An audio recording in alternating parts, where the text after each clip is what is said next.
Hello welcome स्वागत करुच्ची YouTube channel news channel आम खबर आपण नजर यह आम स्लोगान अनुसार ओआईटीवी न्यूज चैनल को स्वागत करुच्ची आपण को नुआ नुआ न्यूज अपडेट पाइबा आम चैनल को विजिट करंतु और सब्सक्राइब करंतु बेल आइकन भी दबे दी थांतु। धन्यवाद। चलंतु आज देखिबा न्यूज टा कोंडे।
जाजपुर जिला कोरेई ब्लॉक बापूजी उच्च विद्यालय पीठ उच्च प्राथमिक विद्यालय करदारे गणतंत्र दिवस वार्षिक पुरस्कृत उत्सव चालू रही। सभार सभापति पूर्वतन सरपंच श्रीयुक्त गणेश चंद्र साहू, जिला परिषद अध्यक्षा श्रीमती नलिनी प्रभा जेना, समिति सभ्या पुष्पज्योति साहू, बसंत कुमार महापात्र, चंद्रमणि चौधरी, चिंतामणि बेहरा, गोविंद चंद्र साहू, स्नेहलता षडंगी आदि नेतृत्व में सभा कार्य अनुष्ठित होता और एथिरे बहुत धूमधाम रे पिला माने तांकर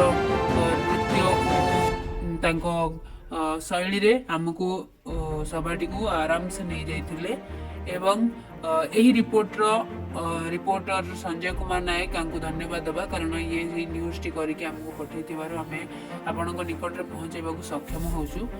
सो देखो न्यूज टी कोला चली पुरस्कार वितरण कार्य चलती पिला माने बहुत उपकार कर और पुरस्कार भी प्राप्त कर। धन्यवाद।